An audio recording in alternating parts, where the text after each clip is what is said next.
Assalamu alaikum wa rahmatullahi wa barakatuh. Greetings of peace, mercy, and blessings upon you all. Thank you for joining us this morning on another episode of Just Us. Today's guest, we have Deandra Willis, a social worker in the Twin Cities area, speaking about her role in the educational system in the community and just her experiences incorporating and flowing through restorative practices. Enjoy. It's a journey that I propose. I'm not the guide nor technical assistant. I will be your fellow passenger.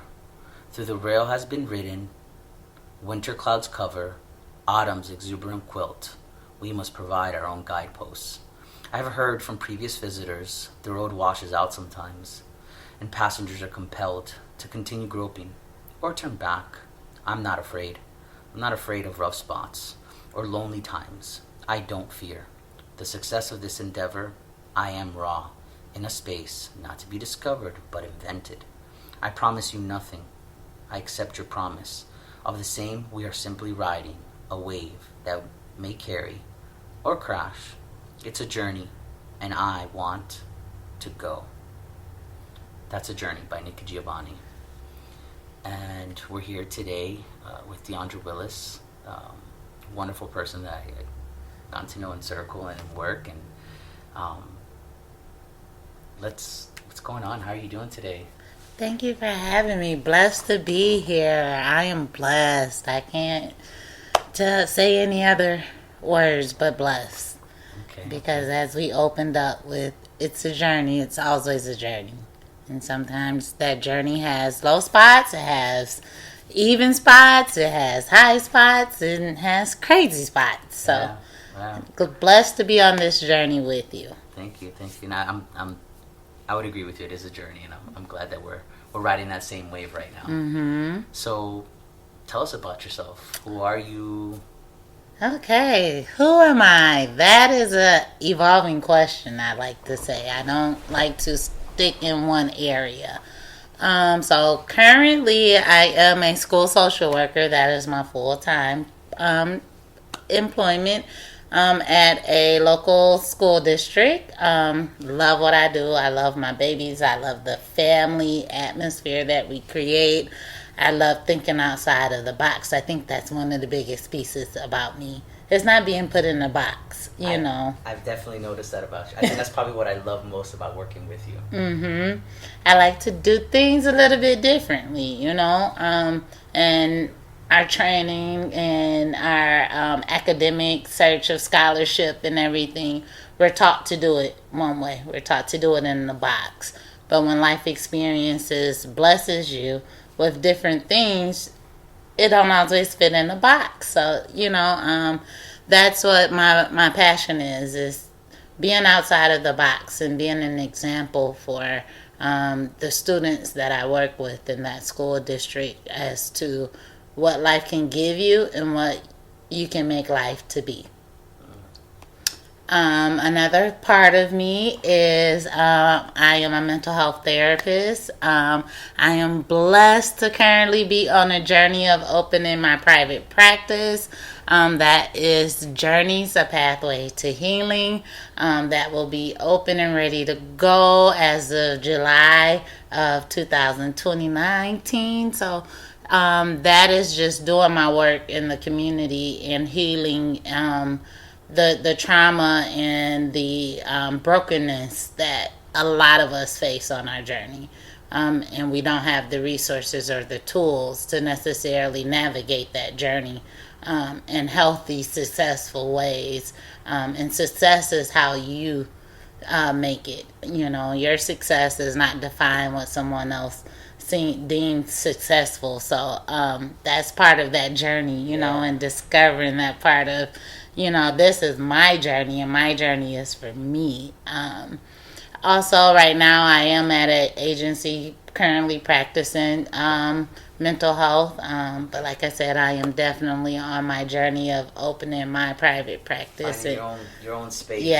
Yes. And being, you know, being able to grow within myself, you know, as I would role model for the kids at school or the clients that I work with, that I'm blessed to engage with, because just as much as they expect from me or gain from me, I gain so much from my clients and my students, and I learn and I grow, and it's just full circle.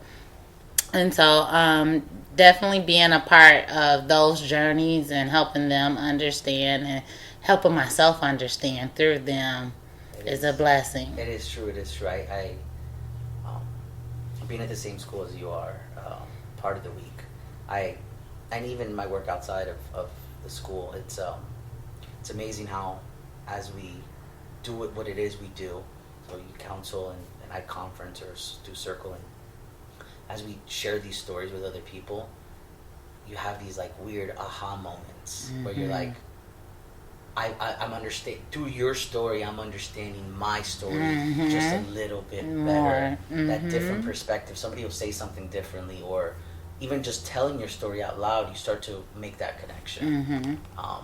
So it is amazing that we're able to do that, even as like professionals, and we're dealing with clients, quote unquote, right? And they're teaching us. Yes, that is the blessing in all of it. Definitely is. Absolutely. So what else is there about you that how do you introduce yourself into this world, in this space? It's not too much into labels. I introduce myself as authentically me. I am an African American woman. I love to show up with who I am. Gym shoes, t-shirts, sweats, jeans. I often get mistaken for a student in the building. It'll happen sometimes from down the hall. Yes. I love to just be able to bring in not only the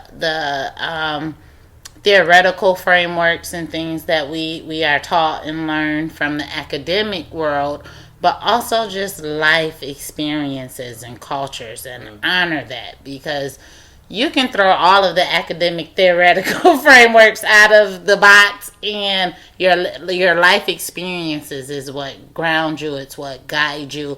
It's your captain. It's your steership. And so when you have those life experiences that don't necessarily fit in certain boxes, things can be hard. Navigating through certain spaces and places can be hard. I try to be an advocate in all that I do.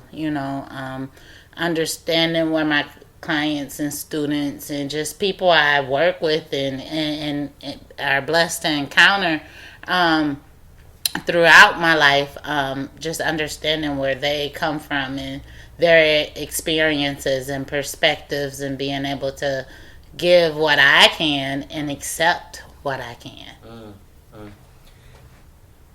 So you talk about journeys and about like these intersections of our journeys. What is your journey that brought you into mental health? Like, okay, what propelled you into that direction? That's been a long journey. I have this concept of being a transparent therapist. Our teaching tell us, boundaries and, self-disclosure and things. But if I can't relate to you, then I can't connect with you, So I have this thing called transparent therapist. And I'll be very transparent here. Just my own life journeys, being a daughter of a crack-addicted mother and having her murdered and taken away from me at 15. And, crack addiction was very heavy in my family. And I had an uncle who had schizophrenia. And he would use drugs. And there were times where we weren't safe in our home, because of the drugs and his mental health. Yeah. And I would always wonder, like, what would make him, what happened, and then I learned, it all began when he was in the war and got sprayed with Agent Orange. And so that's that environmental piece, Okay. And then you have the drug addiction in there. Yeah. And then just the community and all of those things. And I was like, wow,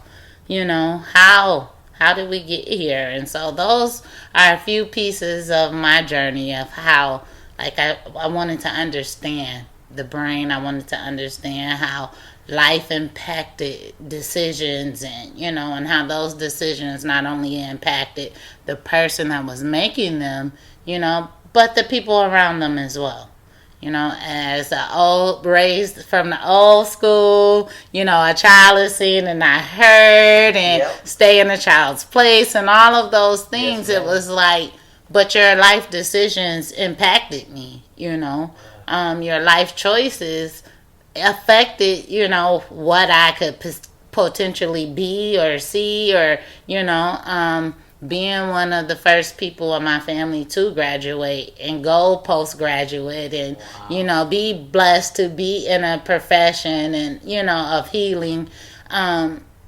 It's like a blessing, and I definitely would be remiss if I did not honor my grandmother. Okay. She's definitely one of the people that has taught me a lot. Taught me about accepting and being open and non-judgmental, and being a help wherever you meet anyone on their journey, whether it's a low point, whether it's a high point, whether it's an even point, just be a blessing, because God doesn't make mistakes.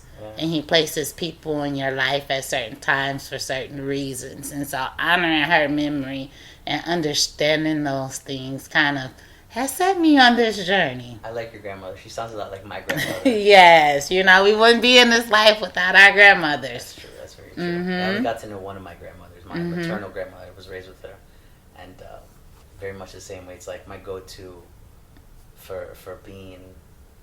She has this crazy way of, like, even if she doesn't like you, she'll never turn down helping you or assisting you, or especially feeding or welcoming you into if you need space. Yes. So yeah, your grandmother sounds like yes, and that's a part of that village, that community. That's where that comes from. I think in today's society we are losing a big part of that. We are losing our communities. We are losing our village. We don't have the big moms and ninis and grandmas anymore. We got grandmas and all of those things, but that's another soapbox. Hey, listen, we can take this conversation wherever it needs to go. Yes, but, grandmothers are important. Those elders, and the respect for our elders. Yeah, it is the elders. It's one thing that I've learned. I've learned my appreciation for stories through my grandmother. She would always tell me stories. But interesting enough, I've always learned I love sharing my story. But, and as she's gotten older, she tells me some of the same stories over and over again. And I've learned to just be patient and listen to her, and not cut her off and say, "Oh, I've already heard that story. You've already told it to me." And it's interesting how not only does it teach me patience, but it also gives me this. Every time she shares a new story, it gives me this idea of, like, you're shared it a little bit different with a different detail, and I would have missed that if I didn't, like, shut up and listen. So yeah, like, those grandmothers teach us those things, even if it's not intentional or explicit. It's just like, just their way of being. It does impart a certain knowledge on us. Yeah, it definitely does. It's that old school wisdom that a lot of us sometimes tend to miss if we don't slow down enough to be patient and walk through that journey with them. Stuff that you can't learn in a book. No, you definitely can't. It's a lot of things in life that will teach you that a book can't teach you. No, that's absolutely true. So, we're in the Twin Cities now. Is the Twin Cities your original home? Or? Actually, I originate from Illinois, a small town in Illinois, about 45 minutes south of Chicago, called Kankakee. So Kankakee, Illinois. I came to the Twin Cities, I think I was like 8 or 9. Between those ages, and I've just been back and forth between Illinois and Minnesota, so I call myself like a Minnesotian because I have been back and forth. I did my undergrad at Illinois State University, and with my BS in psychology. That was a great experience. Still have ties there. Love my sorority sisters. Shout out to my Deltas. Love y'all. Okay. Yes. And then once I graduated there, I moved back here, and I've been here since 2005. Okay. Just my family's here. A lot of my family's here. The one big important part is my sister and my nieces and nephew. I couldn't be on this journey without them, and that was part of the journey, because had I not wanted to move back and help my sister, it was like, okay, I would have never been back in Minnesota. You could have never got me to come back here. But as we know, life has a way of pushing us on different paths, and there was a calling back. Yes. All right. And I'm hearing you say about back and forth between like that Illinois area outside of Chicago, or Illinois outside of Chicago, and Minnesota. I tend to see that connection a lot here in Minnesota, in Minneapolis, St. Paul in particular. Is that something common? That is very common, and I believe the first of my family moved here in the early 80s. And back then there were a lot of resources for people, coming from Illinois to Minnesota. Okay. And so that's why you see that kind of big trend of Illinois to Minnesota. It's not too far from home, but it's not too close, and Minnesota did a lot of helping and assisting resources. Okay. Now, as we move into 2019, a lot of those resources have gone away. Yeah. So that transition is not as easy for families anymore. Yeah, and I definitely see that day to day, which is the hard part. So you call both places home. Yes. Mental health. Is there anything in particular about the school setting that brought you there? The schools. Let's see. I did an internship there. Okay. And it was like, at first when I, went to grad school, it was like clinical all the way. Just practice and therapy and everything. And then I did an internship at a school setting. And I was blessed to meet a great school social worker. And she showed me a lot. And I saw a lot of things. The one thing that compelled me to go into the school is, you are these students. Your journey is these students. And if they can't look at someone who has been on, a similar journey to them, then what hope do they have? The messages that our children get today, especially our black and brown babies, that you can't be successful. And one story I really like to quickly share that kind of solidified that message for me is there I had a baby who was just escalated to no ends because the teacher was requiring her to write a 5-paragraph essay. And I'm like, 5 paragraphs? I can't even write a 5-page paper without, going over. And this baby don't want to write a 5-paragraph essay. And so I went in the room and I'm like, come on, baby, you can do it. And she like, Miss D, you sound dumb. And I had to stop, like, Miss D sound dumb for you to go asking you to go write a paper. Yeah. So I walked her to my office. And I said, well, if Miss D sound dumb, I'm going to show you what dumb looks like. And I pointed to my degree on my wall. And I said, read that for me. She says, that says you have a master's of social work. I said, yeah, so if Miss D sounds dumb, this is what dumb looks like. Because, everything is opposite in this day and age with language, and she stood there. And after that, she went and wrote her 5-paragraph essay. And I was just like, they need to see. They need to understand that no matter what journey life puts you on, you can choose it. At some point, you have a choice. At some point, we have to hold ourselves accountable. and be responsible for ourselves no matter what we were given in the beginning. It's up to us to choose how that middle and end goes. But if you don't have that around you, it's not shown to you, you don't have access to it, then how do you choose that?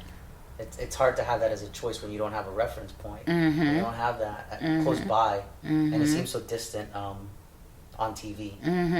It seems so sanitized. I always think about, I remember somebody broke down, they were breaking down like what it would actually take, what kind of income level it would actually take to live the lifestyle of these different TV shows that I grew up with. And I remember it was like completely out of the range of my reality growing up.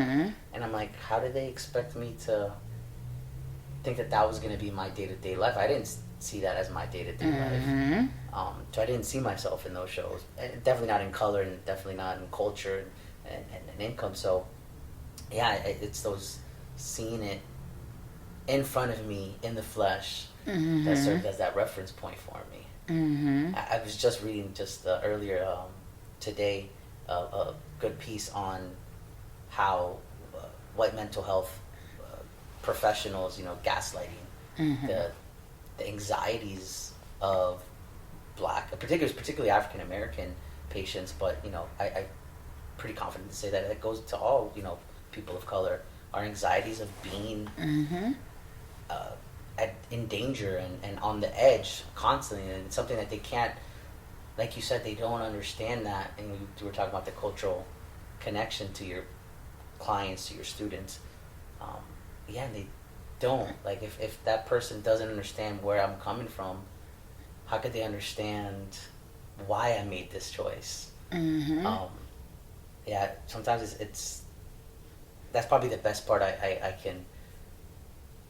the best part I enjoy about connecting with our students, right? Is when I'm sitting down talking to them, and I don't tell them, hey, that was the wrong choice. It was more like, hey, I would have done the same thing. I agree with you. And they just they give you this look like, is this an adult telling me that I was right? But it's like, you give them that permission, like, hey, I would have done the same thing, but now I'm a little older, and I see that there's consequences. And sometimes even doing the right thing isn't the right thing, because I'm going to have to pay a price for it. And it's just whether I'm ready to pay that price or not. And so I have to hold myself accountable, but they're able to hold themselves accountable when they see, like, okay, I made my choice and I'm going to take responsibility for it. We're going to take a quick break, and we'll be back with more Just Us right after this. We're back with more Just Us. If you're just joining us this week, I'm here with Deandra Willis, speaking about her role as a social worker in the community and educational system here in the Twin Cities. Enjoy. So, exploring the school setting, what are the, because you're in a high school in the Twin Cities area, what are the highlights to that? Like, what are you started to explore them a little bit. What are your highlights there? Like, what's the best part? My highlights is walking in every morning and seeing my babies. Knowing that they're showing up, regardless of what capacity they're showing up, and being able to love on them. Sometimes that's just the starting point. Being in a environment, that's not just academics, but a culture.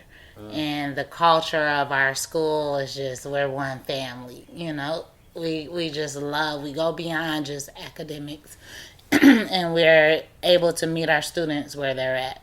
So sometimes it's totally not a focus on academics, but stabilizing the student, whether that's stabilizing the family so the student can be more stabilized, whether that's stabilizing the student in any mental health issues, any emotional issues, relationship issues, peer issues, just getting them to a point where they are able to engage in the learning process. And then the biggest is seeing those success stories. When you work with students and you see them come in as freshmen and you're like, oh my gosh, I don't know if we're going to make it to the end. But then they actually make it, or they start making strides or changes to accomplish those goals. You start seeing them checking off, and yes, and you see them at the end of the year, and their smiles and the credits are there. And, for our seniors, it's cap and gowns, and you can be a part of that ceremony and things. And I definitely would have to mention the support. Being an African American educator in the education field, there's not many of us. Especially not up here. Definitely not in Minnesota. Very far and few in between. But not only from the support from my safe places and my safe people, but from my allies as well. Is definitely a huge part. Don't get me wrong, there's days I'm like, okay, check out time, I'm done.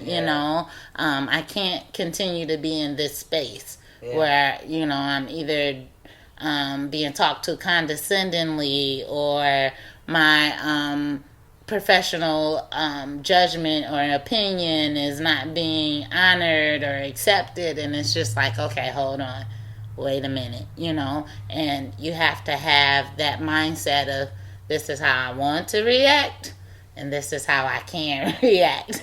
And that takes a lot of patience and energy and training, and that's one of the things I can relate to with my students, and I try to tell them all the time, fussing, yelling, and cussing is not going to get you what you need. You have to take a moment, and yes, it's sad to say, we have to do that. We have to be able to code switch. We have to be able to be in two worlds at the same time, and that's what I think some of the problem is our students struggle with that. They struggle with being able to take that hat off, and I have to, and that's why I tell them I can relate too, because sometimes I want to walk in this building and show up authentically me. I want to be able to sit in a meeting and talk with my hands and raise my voice and move my body and all of those things. Yes, but I know that could be taken totally different in certain spaces and places, and is it fair? No, but that's how we have to not only survive but thrive. Absolutely. So you found that sort of straddling the two worlds and having a code switch is one of the difficulties. Do you see any other difficulties? One of the biggest difficulties I see is the biggest, I'm not going to say difficulty, I'm going to say danger that I see in the school system, especially here in Minnesota, but I know it's nationwide. Is the savior complex. I want to save my kids. I want to, tell them this is the way that they need to go, and that is the most dangerous mindset that we can ever have. And also that one size fit all. Our education system is broken. It's broken to no end. One size factory model is not working. Our babies are being put into special education at an alarming rate, and they are not learning. It's true. They are not learning how to be able to go out into this world and be successful. To a level of success. Yep. And so that, and I think that comes hand in hand. It's part on the community side too. Now, I'm all big for, if we're going to put the problem out, not just look at one part of the problem. Our community is not as strong as it used to be. There was a time, I know when I was coming up, the neighbor could get you. Before you got at home, you had about 4 or 5 people that was chastising you and making sure you were out in the neighborhood doing right. That has not been the same. That is not the same. It's that village, the loss of the village that you were talking about. Yep, the village is not the village anymore.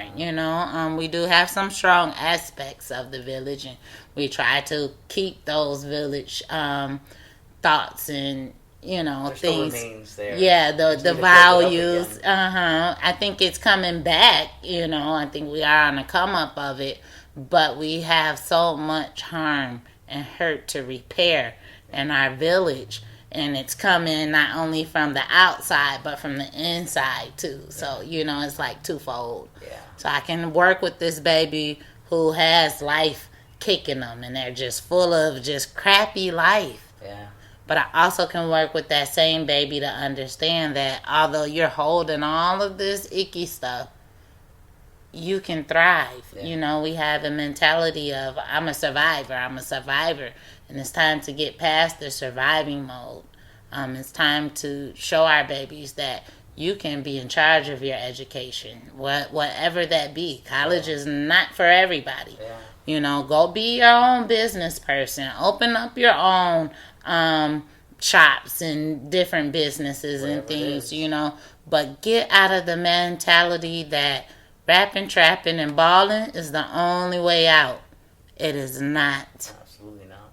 It is not. And that's, one of the things I see as a challenge too is we have to go against what society is telling instead of our babies. Pipe dream that's being sold to us. The social media, we're in a technology phase, and the pull that social media has on our babies right now is just like insane.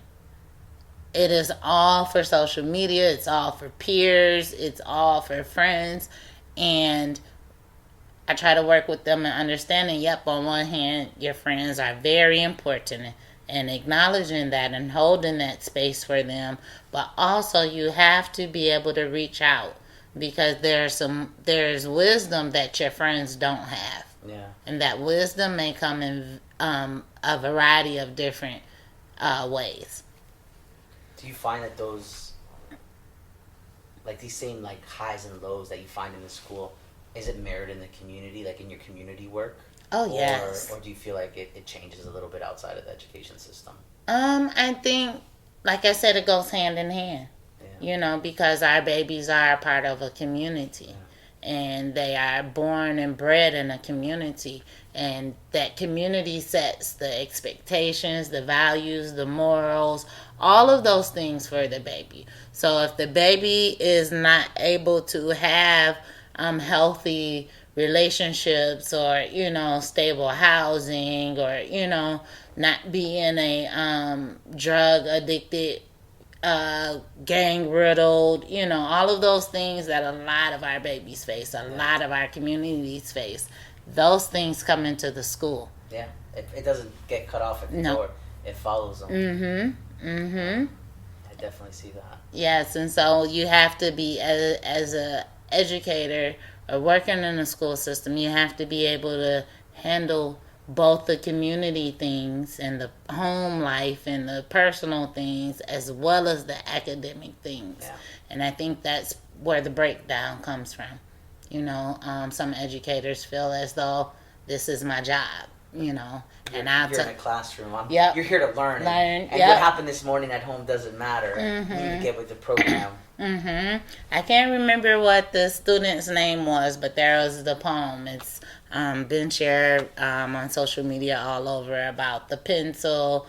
You shared that with me before. The teacher asking, why aren't you moving? And the baby writes, about getting his sister up in the dark and no food to eat and no clean clothes and, not missing the bus and all of these things. And the first thing he's greeted with is where's your pencil? Do you have a pencil? Why are you late to class? So I definitely try to be mindful when I greet my kids, even though my end goal is to have them successful academically.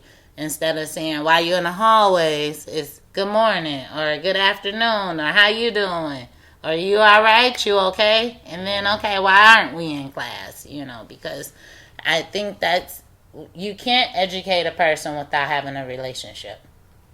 No, you can't. I forgot who the saying was, no significant learning occurs out of significant relationships. And that's so true. Like, I remember, I think I was blessed. Well, I definitely was blessed, but with regards to like my education, growing up in South Florida, it's a little bit more diverse, a little bit more colorized. And having had some Hispanic and Black teachers that were like successful, they were on point, and they saw what I would go through and my challenges, and they would pull me off to the side and just establish those relationships. I mean, to the point I remember when I was in middle school, my mother took care of children at home all the time throughout my childhood, and that's how she was able to stay at home, but my house was always full of kids at the same time. But she took care of my sixth grade reading teacher's child when she gave birth. And I still remember that relationship with that teacher, who happened to be Hispanic, and she clicked with my mom on it, that cultural tip, and trusted her enough to like, here, take care of my child, and I'll take care of your child at home. It was like this swap, and I remember like I did great in her class, and I did good in middle school because she would always check up on me. Like she would like, hey, how you doing today? What's going on? Like, and if I was having a bad day, like she would know. And it did make a big difference. And I remember those teachers that I didn't have a relationship with, I didn't do well in their class. I just like checked out. I'm like, I'm done. Like, what do you mean? It's definitely a clear correlation. Yeah. And so one of my things that I try to do in being a social worker and having that lens, not only as a professional but personally too, I can relate to not having many teachers of color, and I'm from a small town, and it's blacks, whites, and Mexicans in my small town. It wasn't very diverse, but in that I can say, I can count a handful of African American or people of color teachers that I had, and with that, it's like, okay, what relationships can I go back? About 20 years now, and say that was impactful. And there are a few, but it's not as many as it should be. As it should be. Exactly. And I think the hardest part is, not to say that they can't, but I think oftentimes, white educators sort of cut themselves short and think that because they don't share our backgrounds, that they can't connect with us as humans, as like, hey, let me establish a relationship with you despite the fact that I clearly see we might not be from the same place, socially and culturally, I mean. And I think that's the saddest thing. Yes. Because I see, I'm like, no, you're different, but you could still have a relationship with them. So don't sell yourself short, because A, you're failing as an educator by failing to establish that relationship. But for me, the scariest part is what it teaches my little black and brown kids, is like, you're teaching them that they can't establish relationships with people who are different. And that is a scary precedence for me. Like, for me, I'm like, no, you have to be able to establish relationships with people no matter what. And if they don't do that, like, it's scary. It's so much easier when we understand our background. That we use that all the time when we're talking with students. We do establish, like, hey, I know where you're coming from. Like, I share that. But I'm like, even if you don't, you should still try to establish a sincere relationship. Right. And it's scary that they don't see that's the direction they can go into. Or they're afraid to. They're afraid to come out of what they're taught and what they know, and and our babies are afraid. It's some fear on both sides. Yeah, I agree. We're going to take a quick break, and we'll be back with more Just Us right after this. We're back with more Just Us. If you're just joining us this week, I'm here with Deandra Willis, speaking about her role as a social worker in the community and educational system here in the Twin Cities. Enjoy.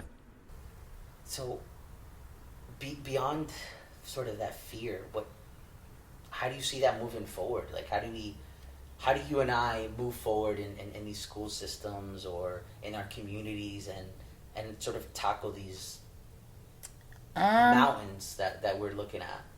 Specifically speaking to Minnesota education, we could start there and we could see where it goes. I think one thing we have to get rid of is the Minnesota nice. Just hands down, period, point blank. Minnesota nice is not nice for everyone. And when we're able to recognize that, and we're able to not only sit down and have what we call those courageous conversations, but have courageous action behind those courageous conversations. Look at it and say, we're broken. How do we fix it? Everyone isn't tracked to go to a 4-year college. Some may take a detour. Some may start at a community college. Some may do a business. Some may learn a trade. How are we educating the masses instead of a particular group of the masses? I see going forward, a lot of things has to be not only acknowledged but addressed. Without that acknowledgement, we can't address things. And there's a difference. I think many people do acknowledge things that, there is this problem, but they don't address it. They think acknowledgement is addressing it. And it's really not. And it's totally just step 1 and step 2. You have to acknowledge the issue, and then you have to address it. And then with addressing that issue, you have to take action with it. If you address it and there's no action in the addressing the issue, then the issue is still persists. It's still there. I definitely believe that we have to kind of flip the education system on its head. And that's all over. Our babies learn differently. They don't learn from textbooks. Love the Chromebook idea, but we have some students that is not working for many reasons, more than one. We have to get out of the idea of education as a one-size-fit-all model. We are no longer in the factory industry time frame. We are in, creative spaces and, uniqueness and different areas that school bell, one class next to class, have lunch, then back, that model is not working. Our factories are dying in the U.S. They're closed up, so why are we still... Why are we still educating in that same model? We have a factory model education system. And that's true. I think going forward, we have to acknowledge that and address that and then take action.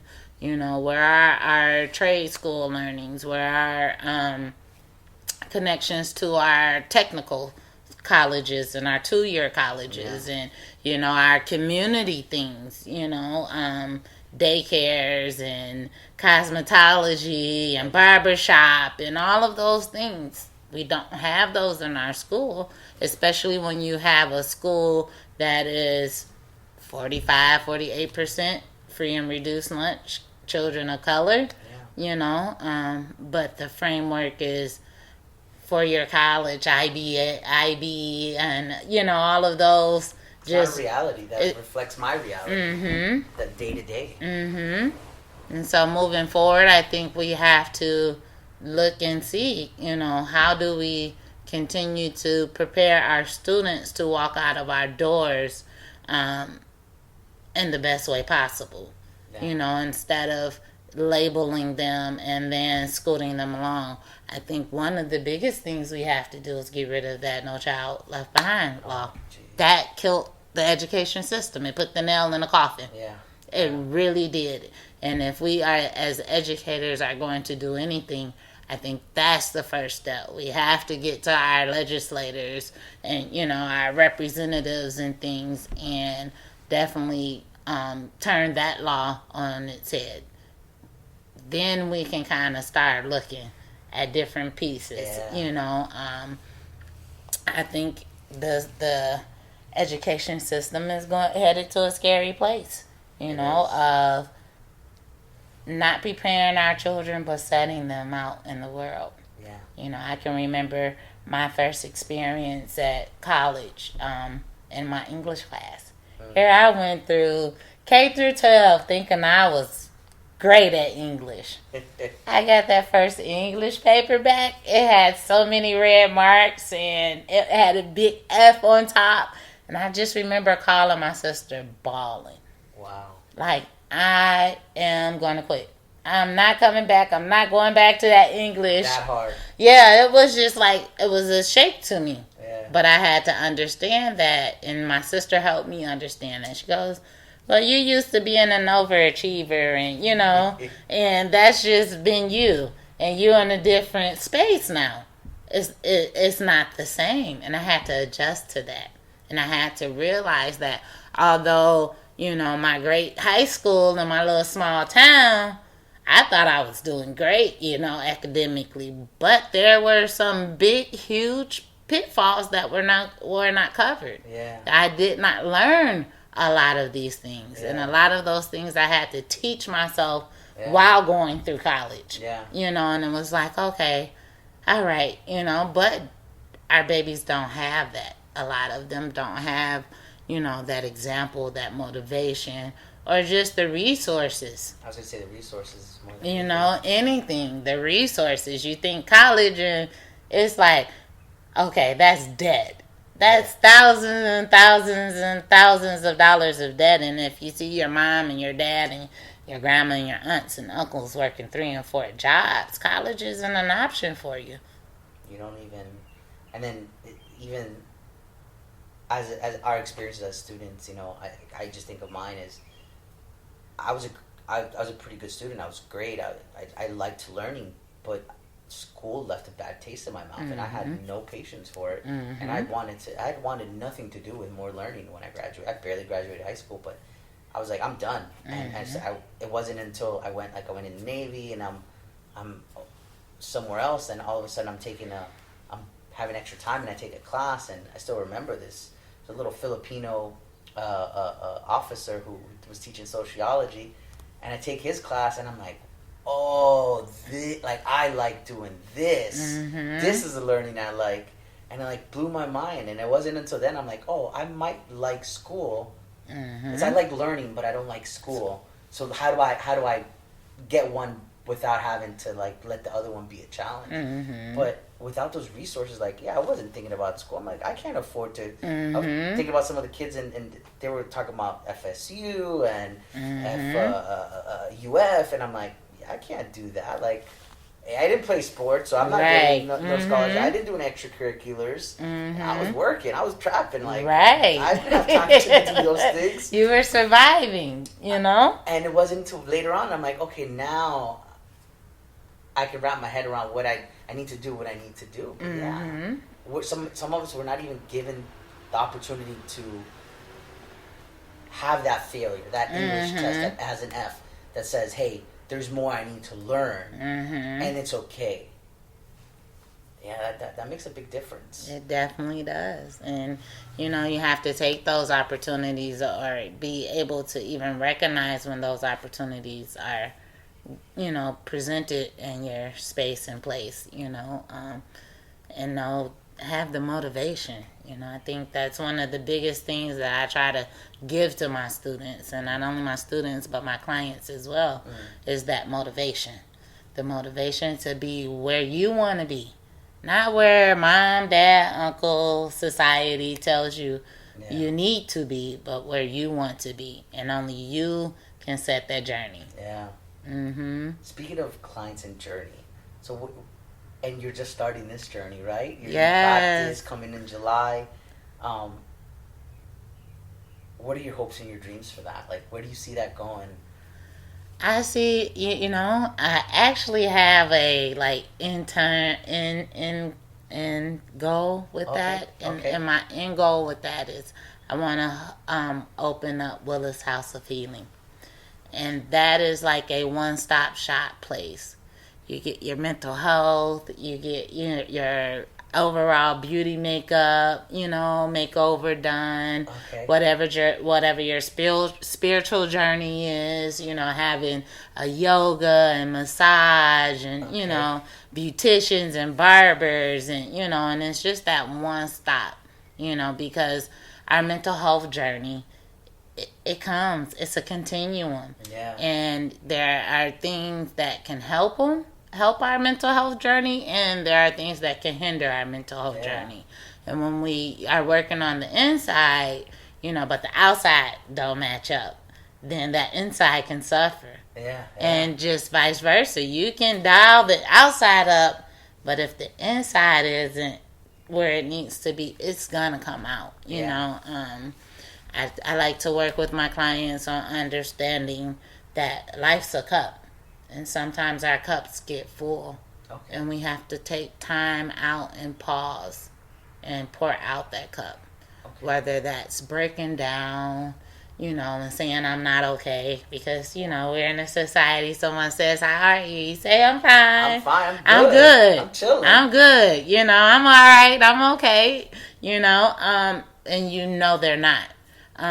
Especially in our communities of color, we it's almost like taking our mask off could be dangerous. It is. It shows our vulnerability. And, it's almost like, if I show you I'm weak, I feel like you've won. I feel like the system has won.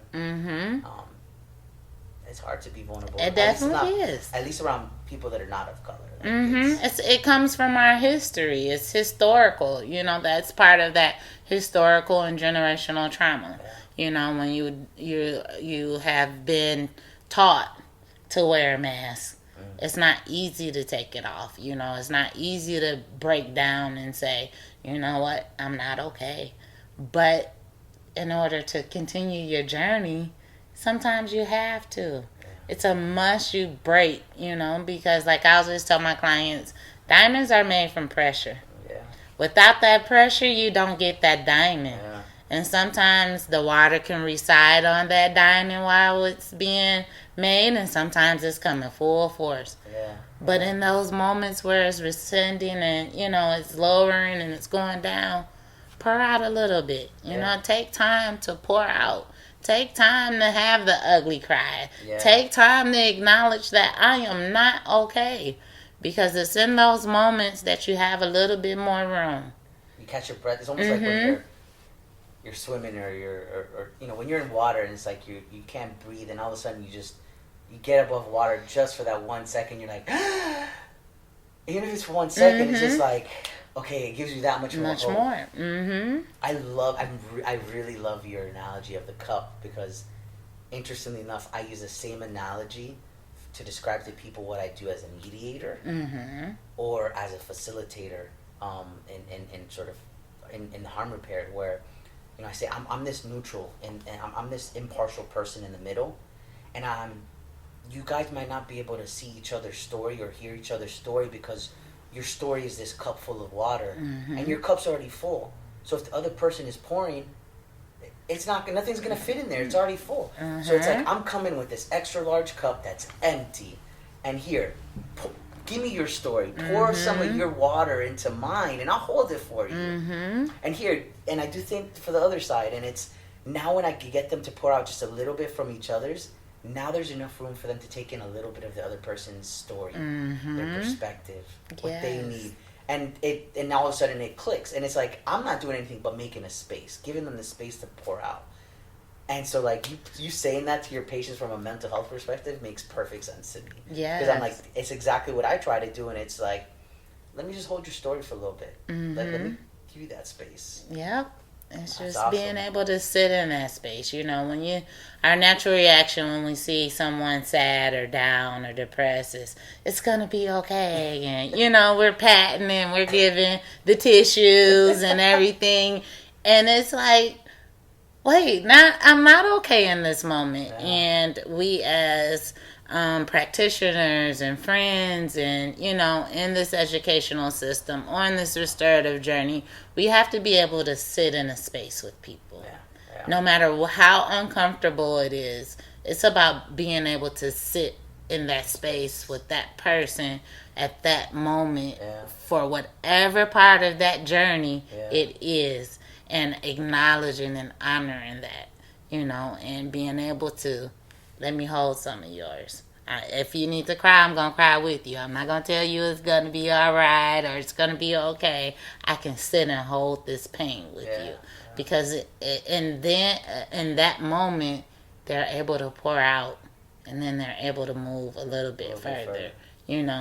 So I definitely see the work in my private practice being able to hold some of that for my clients and helping them to move forward in their own way. I love that we opened up with Miss Giovanni because that is one thing I do. I tell them, I am not your healer. I'm not your bus driver. I cannot fix you. But we can sit and do this work together. I can walk with you on your journey, whatever that journey may be.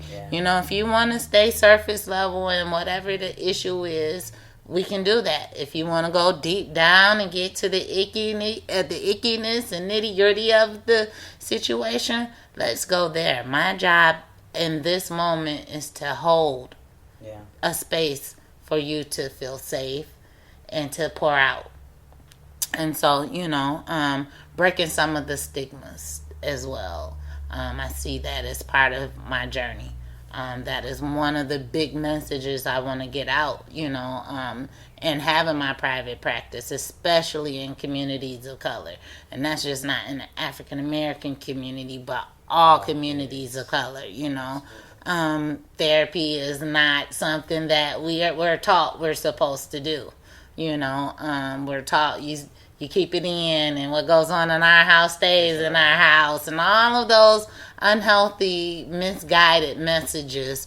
That's what we have. And so when you say therapy, you be like, I ain't crazy. I ain't going to talk to no therapist. You sound crazy. No. When in all actuality, it's being able to pour out of your cup and continue your journey. Sometimes your journey may pause you for a little bit. Sometimes it may just stop you dead cold in your tracks.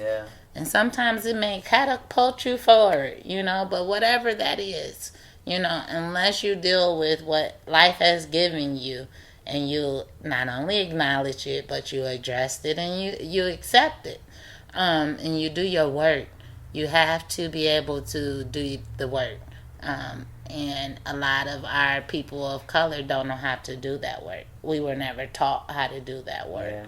And so when you say therapy, it's like, oh gosh, you want to dig into everything. No, it's not that. It's just a space. So if you want to break down and you want to remove that mask and you want to say, I am not okay, there's a space for you. And I want to hold that space and be in that space with you. And so that's kind of where I see the future growing in that. That's sweet. Well, I'm hoping that I can continue to be close to your journey as my journey goes forward as well. And I really want to thank you today, Deandra. I really want to thank you for your time. And I just wanted to end today with the poem that we were talking about, the pencil, because you did share that with me before, and I just loved it. And it goes like this. I woke myself up because we ain't got an alarm clock. Dug in the dirty clothes basket because ain't nobody washed my uniform. Brushed my hair and teeth in the dark because the lights ain't on. Even got my baby sister ready because my mama wasn't home. Got us both to school on time to eat us a good breakfast. And then when I got to class, the teacher fussed because I ain't got no pencil. Thank you. Thank you. Thank you for listening to Just Us. Please join us next time. Goodbye.